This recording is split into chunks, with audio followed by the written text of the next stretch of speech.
Good morning and welcome to KTN Mid Morning. My name is Koi. Now, earlier this week, I did tell you that we're going to be introducing some new segments to the show, and the first of those segments actually airs today, so you need to stay tuned. Now, apart from clocks, one thing that can add vibrancy to your walls at home is mirrors. Now, mirrors are not only functional, they're also artistic, reflect a lot of light, and give the illusion of space in even a small room. Now, mirrors are absolutely beautiful, and today we get to check some of them from a very interesting guy called Anne Kiguta, who's coming up next.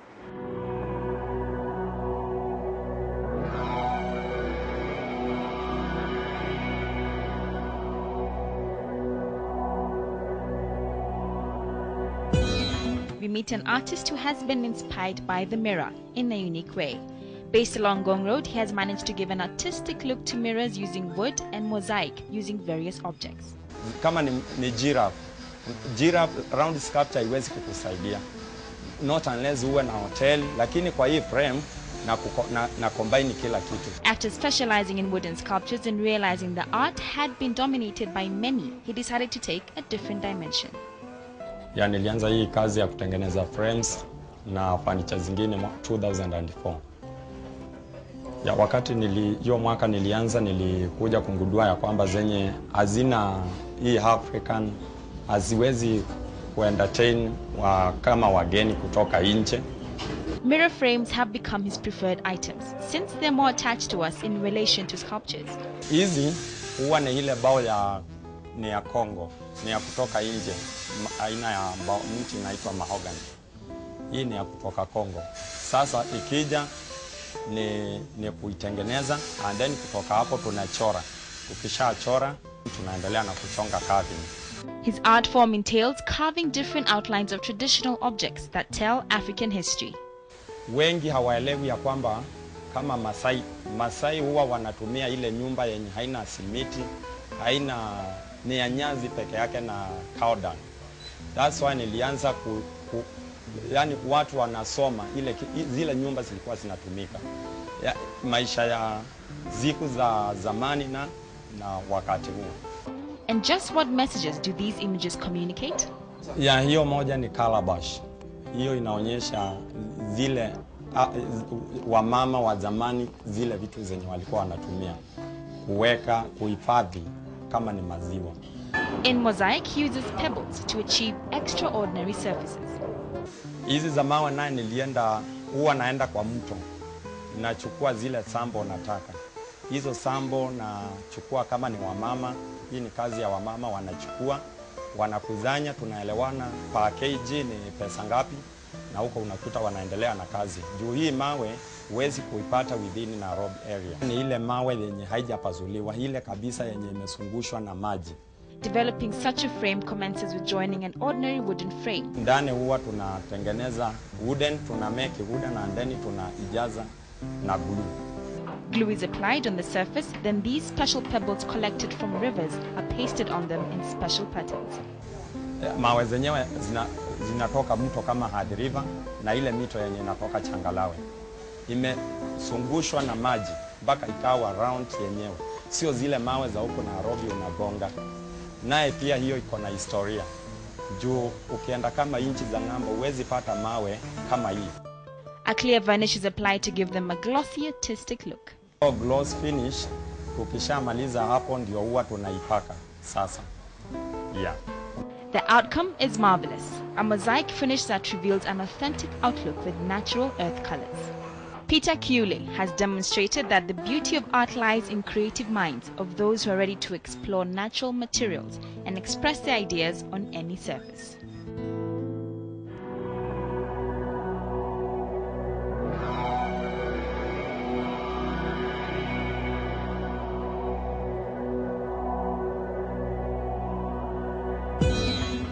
Welcome back. Now, coming up next is one of the segments I told you is going to be brand new to the show, and it's going to be all about your home and all matters pertaining to your home. We'll talk to you about getting legal advice on how to buy a home, about household insurance, and even what green energy is all about. Now, to kick off this segment, we're going to basically try and answer the question that all of us love to ask: to rent or to buy? That's coming up next.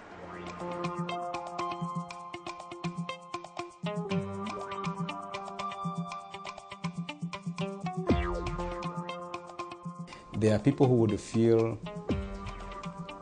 in the market you might not be able to get a taste of what you're looking for. You want your house to have different kind of finishes or furnishings. Maybe you have a taste, a different taste than what is available in the market. So again, that is going to influence your decision, whether you want to buy or whether you want to construct for yourself. Those are some of the major considerations that investor would basically look into, or players in the real estate industry would look into before getting involved. Cost, what is the overall cost? Vis-a-vis, what is the approximated return on investment? And again, what are your tastes and preferences? Something else that comes in handy is the location of the property. You would agree that people are greatly influenced by what is available in the surrounding market, what is available in the market. You cannot come and build something different in a setup like Muthaiga when people are used to those palatial homes. So again, that will determine. You cannot build whatever you want. There are certain planning regulations that govern what you can be able to put in a certain area and what you cannot be able to put. So irrespective of your tastes and preferences, irrespective of your budget, the location of your property, where you want to put up the investment, will go a long way in determining whether you want to construct or whether you want to buy.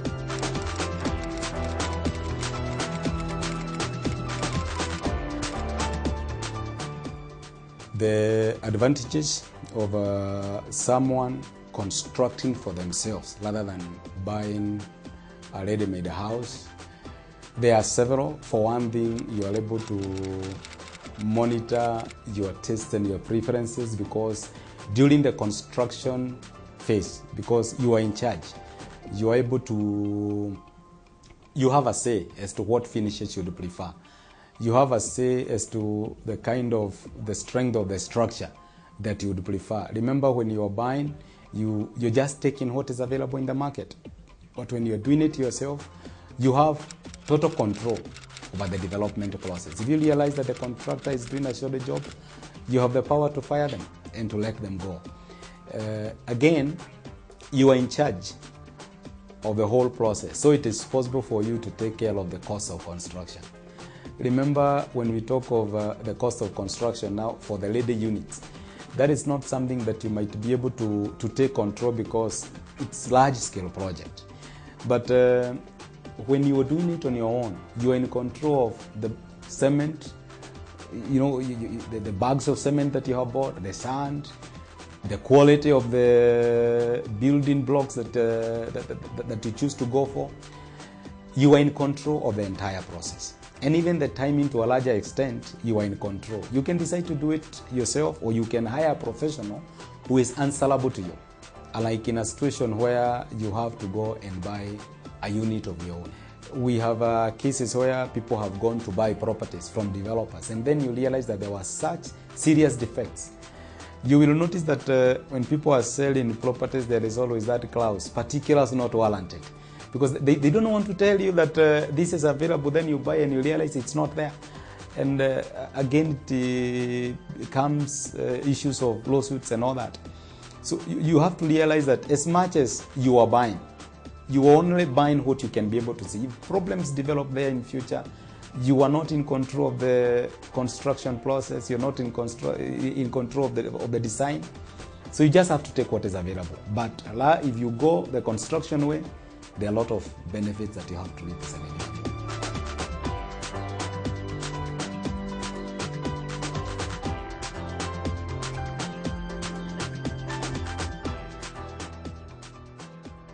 The cost of construction, I do agree, has been on the rise, especially in Kenya.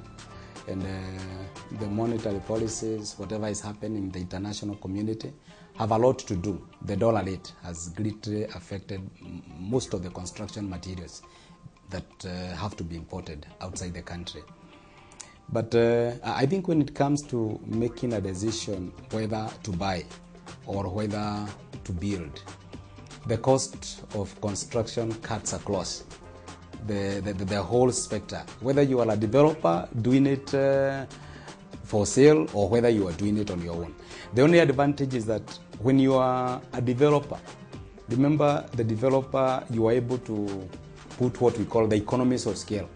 You are able to do many units at the same go.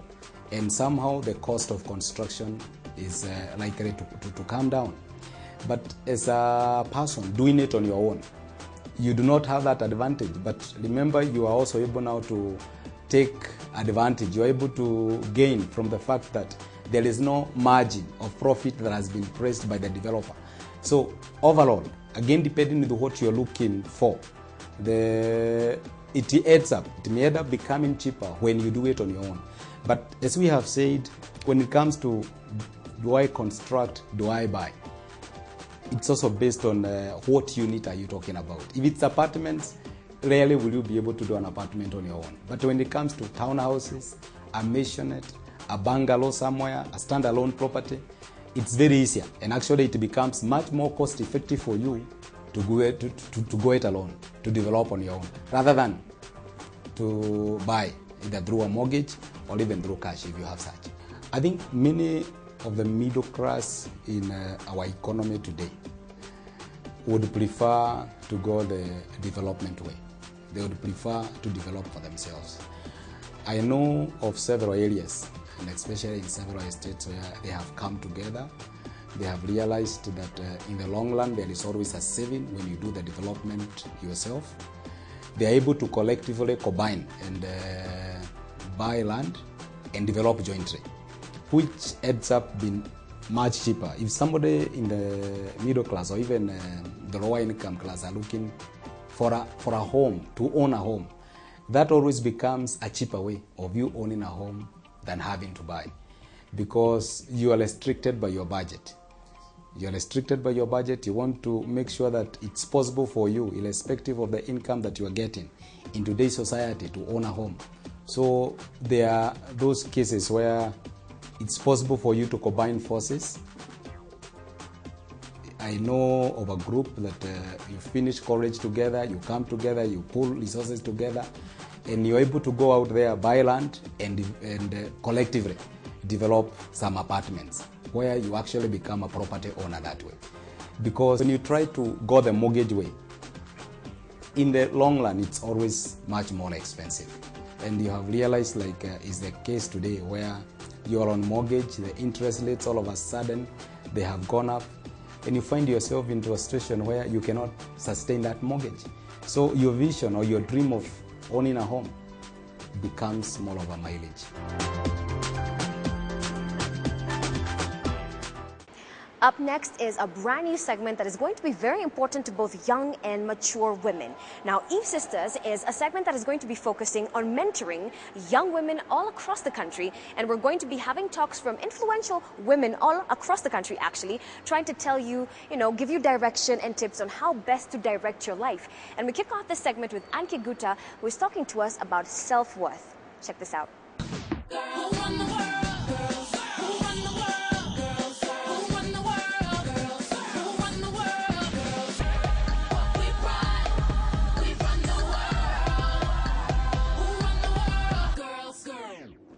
People don't like you for no reason.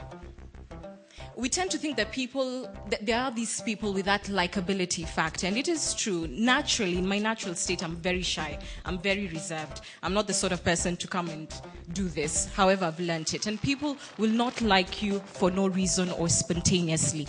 There has to be something that they see in you that they want to be attracted to, they want to be associated with. Now, is this thing learnable or is it innate? Are you born with it? I say it's both.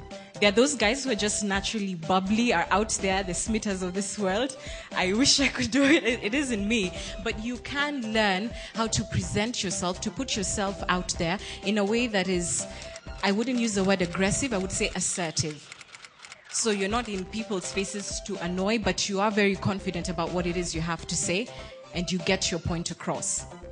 Who is your public? We're talking about presenting ourselves to public. I say everyone, and there's a long list there, and you can still add to it. And the reason it is, just because it is everyone that we are trying to present ourselves to, it becomes that much more difficult if I was to sell to you a to-do list. So what I want to pitch to you more is a lifestyle, a way of living. If you were to put on this thing every day for the sole purpose of impressing people and then have to go home and then take it off, you will be done with yourself in no time. So what if it was a lifestyle? It was a way you approached everything that you did. And what I'm proposing to you is that we be deliberate, we be planned, we seek to live a life that creates understanding, and we seek to sustain relationships. And I want us to start with the deliberate part of our lives. I think popular culture right now sells the thing that, let your hair down, go wild, do whatever you want to do. And it's marketed and sold in such a way that you think, yes, I'm young, I can be out there and just whatever. But there are consequences about it. And being deliberate means that, no, you're not wild. You think first. And it all starts in the mind. The mind is powerful. And for me, just allow me to be very candid and personal with you. I got into work at the age of 18. That was before I got to university. That was Hope FM.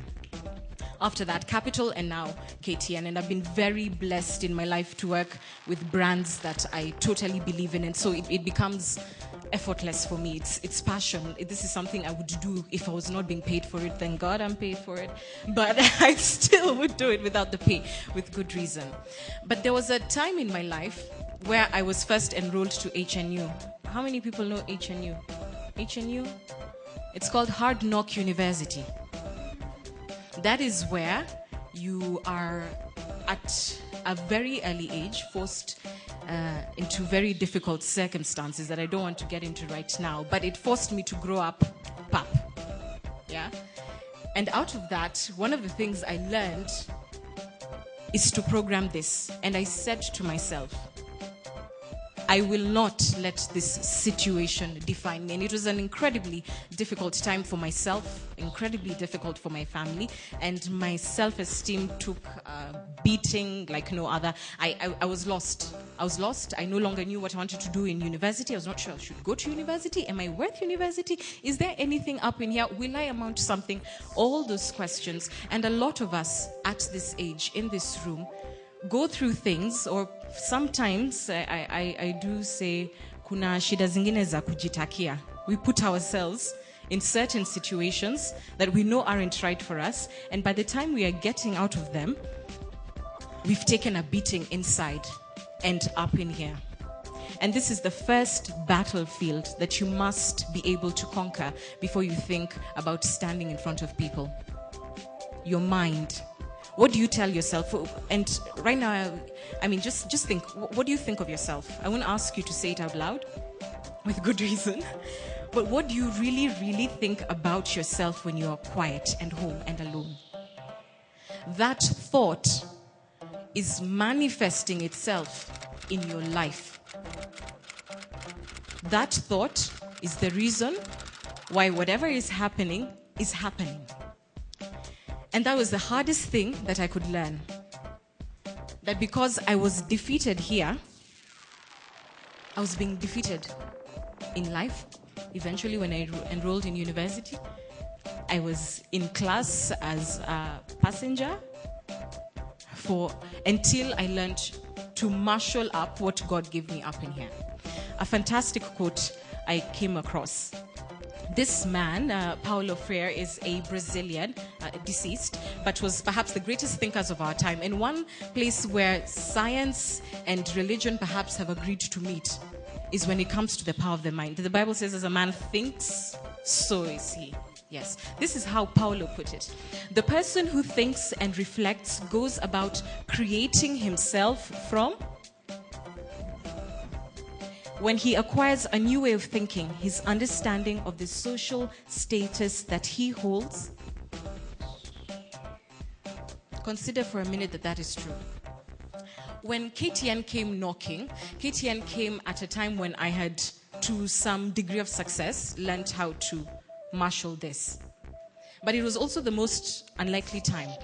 At that time, I was about 6 months pregnant.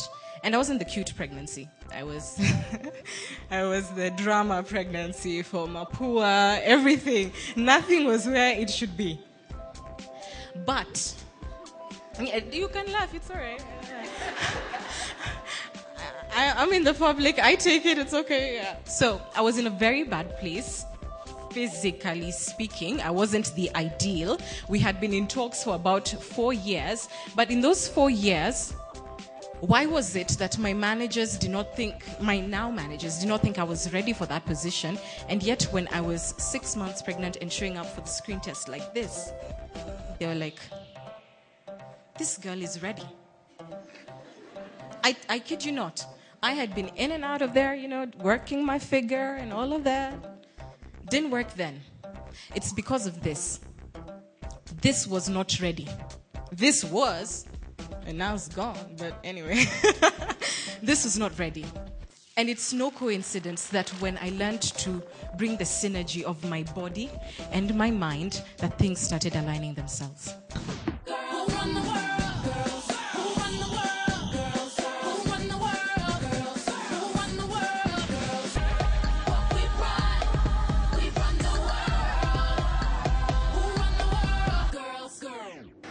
Hope you enjoyed that talk from Anne Kiguta. We will be winding it up tomorrow, so be sure to join us. So, what do you think of the new segments? Do you like it? Do we keep them? What you need to do is send your comments and your questions to midmorning@standupmedia.co.ke. You can also drop a line on Facebook. It's KTN Mid Morning, and join the discussions there as well. My name is Koi, and I will see you tomorrow. Have a good day.